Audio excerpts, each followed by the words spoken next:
Hello dear parents, कैसे हैं आप सब। मैं भोपाल से डॉक्टर दीपक चतुर्वेदी, आपके बच्चों का डॉक्टर। आज आपसे बात करूंगा पेरीनेटल एस्फिक्सिया पार्ट 3 के बारे में। पार्ट 3 इसलिए बोल रहा हूं क्योंकि इस पे मेरे ऑलरेडी 2 या 3 वीडियो बन चुके हैं जिसमें आप लोगों ने बहुत से क्वेश्चंस पूछे हैं। उसमें सबसे इम्पोर्टेंट क्वेश्चन आपने पूछा कि डॉक्टर साहब, मेरे बच्चे को अभी इतनी समस्याएं हो रही हैं, तो क्या मेरा बच्चा ठीक होगा कि नहीं होगा, या मेरा बच्चा अभी किस अवस्था में है। दोस्तों, ये समझने के लिए और ये जानने के लिए कुछ नॉर्मल टिप्स हैं जो मैं आपको इस वीडियो के थ्रू बताऊंगा। आप अपने बच्चे में ये साइन एंड सिम्टम्स जब देखोगे तो आपको खुद भी समझ में आ जाएगा कि मेरा बच्चा माइल्ड स्टेज में है, मॉडरेट स्टेज में है या सीवियर स्टेज में है, जिसको हम लोग ग्रेड 1, ग्रेड 2 या ग्रेड 3 सब्सिक्वेंटली बोलते हैं। सो फ्रेंड्स, आप लोगों को पता ही होगा कि पेरीनेटल एस्फिक्सिया या देर से रोना, ये ऐसा नहीं कि सिर्फ भारत देश की समस्या है, ये ऑल ओवर वर्ल्ड में जितने बच्चे पैदा होते हैं। इनफैक्ट अगर हम डेवलप्ड कंट्रीज़ की भी बात करते हैं तो अभी 1000 में से 2 बच्चे ऐसे कहनी चाहिए कि जगह जहाँ पे हर कुछ बहुत अच्छे से अवेलेबल है, वहाँ पे भी ये समस्या होती है। और डेवलपिंग कंट्रीज़ में ये समस्या, अगर 1000 डिलीवरी की बात कर रहे हैं तो 5 से 10 बच्चों में ऐसा हो सकता है। सो फ्रेंड्स, घबराना नहीं है, हमें पता होना चाहिए कि अगर ऐसा कुछ हो रहा है तो हम इसको कैसे डील करेंगे। फ्रेंड्स, इंडिया में जो पेरीनेटल एस्फिक्सिया है वो एक one of the major cause है। एक तो न्यूनेट की मॉर्टिलिटी के लिए, मतलब जो बच्चे 28 दिन से कम हैं उनके लिए, और इनफैक्ट जो 5 साल से नीचे के बच्चे होते हैं, अंडर 5 मॉर्टिलिटी में भी जो पेरीनेटल एस्फिक्सिया है उसका बहुत इम्पॉर्टेंट कहनी चाहिए कि रोल है फॉर द मॉर्टिलिटी। तो हमें इस समस्या को तो जल्दी से जल्दी ख़त्म करना है, कैसे भी करके। जो भी डिलीवरी की व्यवस्थाएं हैं उन सब में अच्छे से निपुण होकर हमें ये सब दूर करना है। फ्रेंड्स, इसको मैं ये बोल सकता हूँ जैसे कि जो पेरीनेटल एस्फिक्सिया है एक मल्टी ऑर्गन सिस्टम फेल्यूर होता है। मल्टी ऑर्गन सिस्टम फेल्यूर मतलब क्या समझे कि इसमें हमारे शरीर का हर ऑर्गन इन्वॉल्व होता है। और फ्रेंड्स, ये आपको सुन के ताज्जुब होगा कि ब्रेन जो है वो second most common involve organ है जिन बच्चों में देर से रोने की कहनी चाहिए टेंडेंसी होती है। तो सबसे ज़्यादा जो कॉमनली इन्वॉल्व ऑर्गन है वो है किडनी, उसके बाद होता है ब्रेन, उसके बाद होता है हमारा कार्डियोवास्कुलर सिस्टम या फिर हार्ट, इसके बाद होते हैं लंग्स, और इसके बाद होते हैं इंटेस्टाइन। तो मतलब ये समझिए कि 5 मेजर ऑर्गन हमारे बच्चे के शरीर के इन्वॉल्व होते हैं अगर हमारे बच्चा देर से रो रहे हैं तो। फ्रेंड्स, इसको थोड़ा सा और मैं एलोबरेट करूँगा। इसमें आपको समझना है कि पेरीनेटल हाइपोक्सिया क्या कहलाता है, एस्फिक्सिया क्या कहलाता है और इश्केमिया क्या कहलाता है। हाइपोक्सिया मतलब हाइपो मतलब कम, ऑक्सिया मतलब ऑक्सीजन, अगर ऑक्सीजन की कमी हो रही है तो। फिर पेरीनेटल इश्केमिया क्या कहलाता है, अगर ब्लड की कमी हो रही है तो। और एस्फिक्सिया क्या है, अगर दोनों एक साथ हो रहे हैं तो, मतलब ऑक्सीजन और ब्लड दोनों कम हो गए तो पेरीनेटल एस्फिक्सिया।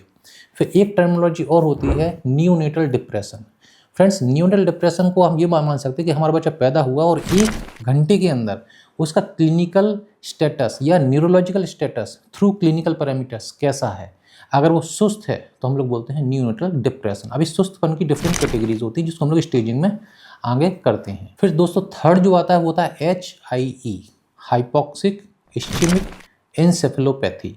ये एक ऑब्जेक्टिव प्रूफ है जो मैं आपसे डिस्कस कर रहा हूँ पेरीनेटल एस्फिक्सिया के लिए। तो इसमें हमें ये पता चल जाता है कि हमारा बच्चा किस लेवल पे कहना चाहिए कि हैम्पर हुआ है या उसको किस लेवल की दिक्कत है।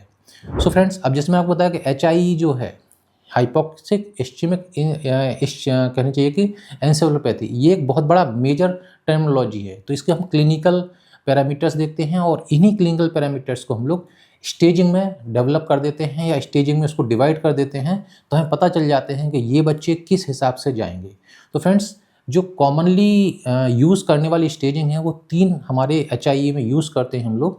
पहला है लेवाइन स्टेजिंग, दूसरा है थॉमसन स्टेजिंग, और तीसरा है Sarnath and Sarnath staging. Friends, जो लेवाइन स्टेजिंग है ये कॉमनली जो होती है और सबसे आसान है समझने के लिए। इसमें 4 पैरामीटर्स हम लोग यूज़ करते हैं। पहला है लेवल ऑफ कॉन्शियसनेस, इसके बाद होता है सीजर्स, बच्चे को सीजर्स तो नहीं आ रहे हैं। इसके बाद हम लोग देखते हैं सकिंग रेस्पॉन्स या फिर रेस्पिरेटरी पैटर्न। इसके बाद देखते हैं बच्चे की टोन। तो ये 4 पैरामीटर देखते हैं। तो हम लोगों ने कॉन्शियसनेस देख लिया, इसके बाद टोन देख लिया, इसके बाद सीजर्स देख लिया, इसके बाद सकलिंग या रेस्पिरेटरी पैटर्न। अगर इसको फिर हम लोग 3 में फर्दर डिवाइड कर देते हैं, mild, moderate and severe. Friends, अगर हम माइल्ड में देखेंगे, अगर बच्चा कॉन्शियसनेस, बच्चे की जो कॉन्शियसनेस है वो अगर ऐसा लग रहा है कि बच्चा इरिटेबल है तो माइल्डली कहना चाहिए इस स्टेज में आ रहा है। फिर अगर वो मान के चलो कि लेथार्जिक है तो वो सेकेंड स्टेज है, और अगर वो एकदम से कोमेटोस पड़ा हुआ है, मतलब कि एकदम बेहोश जैसा है, तो वो सीवियरिटी में आ गया, मतलब सीवियर स्टेज में आ गया। इसके बाद हम लोग आते हैं, अगर टोन देखेंगे तो बच्चा अगर हाइपोटोनिया है, माइल्ड हल्की सी कहनी चाहिए, उसकी टोन कम है, मतलब कि बच्चा की कहनी चाहिए जो प्रॉपर मसल रिस्पॉन्स होनी चाहिए, मसल कॉन्ट्रैक्शन वो अच्छे से नहीं है, हल्के से सुस्त हैं, तो वो माइल्ड है। मार्क्ड है तो वो सेकंड स्टेज में है, या सीवियर हाइपोटोनिया है तो वो थर्ड स्टेज में चला जाता है। फिर हम लोग देखते हैं जो थर्ड पैरामीटर है वो सीजर्स। अगर बच्चे को सीजर्स नहीं है तो माइल्ड कैटेगरी में है। अगर बच्चे को झटके आ रहे हैं तो मतलब वो लेवल 2 में है, इन द लेवाइन स्टेजिंग। अगर उसको बहुत ज़्यादा सीजर आ रहा है या एकदम ही बच्चा डिसेरिब्रेट पड़ा हुआ है तो मतलब वो थर्ड कैटेगरी में है।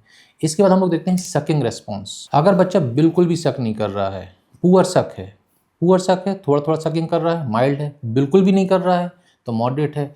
अगर बच्चे को सांस लेने में ही दिक्कत हो रही है तो सकिंग तो छोड़ो, मतलब बच्चे की सांस लेने की ही समस्याएं चल रही हैं तो बच्चा थर्ड कैटेगरी में चला जाता है। तो दोस्तों ये 4 पैरामीटर होते हैं जिसमें लोग देखते हैं कि लेवाइन स्टेजिंग के हिसाब से बच्चा किस कैटेगरी में गया है। इसके बाद इसमें अगर मैं 4 पैरामीटर्स और जोड़ दूं, जैसे कि मोरोज रिफ्लेक्स होता है, ग्रेस्प रिफ्लेक्स होता है, पॉस्चर होता है और फॉन्टेनल्स, अगर ये 4 मैं और पैरामीटर्स ऐड कर देता हूं तो ये टोटल 8 पैरामीटर्स बन जाते हैं। और इसको अगेन डिवाइड किया गया है माइल्ड, मॉडरेट एंड सीवियर, और इसको नंबरिंग भी दी गई है इसमें 0, 1, 2, 3, तो ये बनती है थॉमसन्स स्टेजिंग।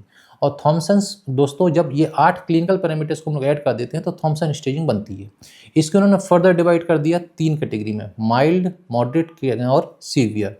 तो ये बोला जाता है कि अगर जो थॉमसन स्टेजिंग में जो मार्किंग की गई है, अगर वो 0 से 10 है तो ये माइल्ड कैटेगरी है, अगर ये 11 से 14 के बीच में है तो ये मॉडरेट कैटेगरी में है, और अगर ये 15 से ऊपर है, ये जो कहनी चाहिए कि इनकी नंबरिंग, तो ये सीवियर कैटेगरी में है। तो ये बोला जाता है कि अगर एक हफ्ते के आते आते ये जो थॉमसन स्टेजिंग है, इसमें अगर पैरामीटर्स मोर देन 10 है या मार्किंग जो है वो 10 से ऊपर जा रही है तो 100% सेंसिटिविटी है कि ऐसे बच्चों में आगे चल के कुछ ना कुछ दिमागी रूप से समस्याएं हो सकती हैं। इसकी सेंसिटिविटी 100% है, और अगर स्पेसिफिसिटी की बात करें तो वो लगभग 70% के आसपास है।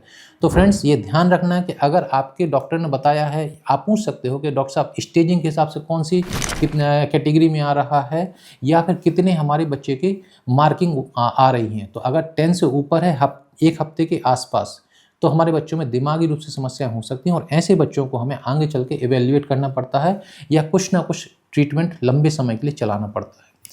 फिर दोस्तों एक एग्जॉस्टिव स्टेजिंग है जिसको हम लोग बोलते हैं सारनाथ एंड सारनाथ स्टेजिंग। दोस्तों सारनाथ एंड सारनाथ जो है हस्बैंड वाइफ थे, इन्होंने एक स्टेजिंग डेवलप की।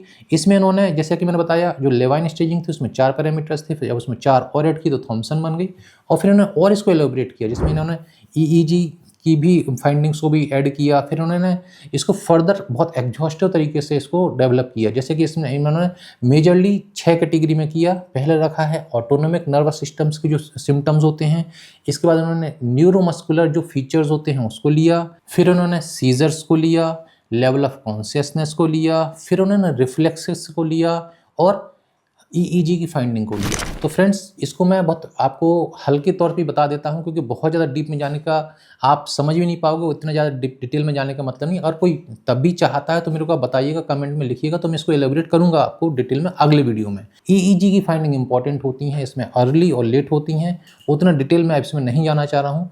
रिफ्लेक्सेस में भी जैसे थॉमसन्स में देखे थे, अगर रिफ्लेक्सेस प्रेजेंट हैं या थोड़े कम हैं तो माइल्ड हैं, अगर एग्जाजरेटेड हैं तो वो मॉडरेट हैं, और एब्सेंट है वो तो थर्ड कैटेगरी में है। सो फ्रेंड्स ये एक मैंने आपको कहना चाहिए कि हल्का एक कहना चाहिए कि आपको एक आइडिया दिया है कि आप अपने बच्चे को कैसे कैटेगराइज कर सकते हैं अगर बच्चा देर से रोया है, और बच्चे ठीक होंगे कि नहीं होंगे इसका भी मैंने आपको एक थोड़ा सा एक आइडिया दिया है। अगर आप तब भी मेरे से कुछ जानकारी लेना चाहते हैं, डेफिनेटली आप मेरे से कांटेक्ट कर सकते हैं, और कमेंट्स में मेरे से आप क्वेश्चन पूछ सकते हैं।